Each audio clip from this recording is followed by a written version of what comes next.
Gênesis 50:20, a Bíblia nos fala sobre a história de José, mais conhecido como José do Egito, e nos revela também o Deus que reverte maldição em bênção. José, ele foi um dos filhos de Jacó, do patriarca Jacó. José foi um sonhador, alguém que tinha grandes sonhos, porém, devido aos seus grandes sonhos, seus irmãos tinham inveja de José, e a ponto de o venderem como escravo para o Egito. José foi traído, foi acusado injustamente de muitas coisas, foi para a prisão. Porém, a palavra diz que a mão do Senhor estava sempre sobre a vida de José, de modo que tudo que José fazia, ele prosperava, porque Deus estava com ele. Então, a palavra diz que Deus exalta José.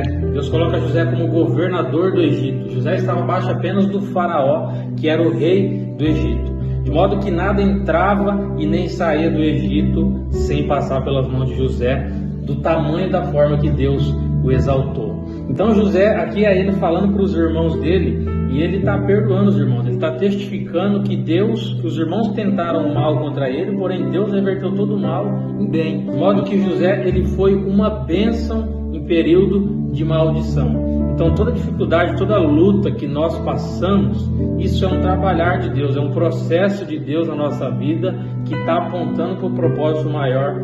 Então toda luta, dificuldade, aquilo que de repente você está passando, que você não está entendendo. José, quando ele foi vendido como escravo, ele foi para a prisão, ele passou muita dificuldade, ele não estava entendendo na hora que aconteceu.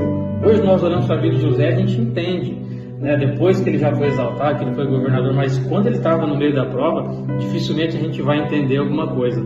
Então, quem sabe você está no meio dessa prova, mas tenha fé no Senhor que Ele vai cumprir propósitos grandiosos que o Senhor tem na sua vida, e aí se cumpre a Escritura, aquilo que Paulo diz em Romanos 8:28, que todas as coisas elas cooperam para o bem daqueles que amam o Senhor, aqueles que são chamados de acordo com o seu propósito.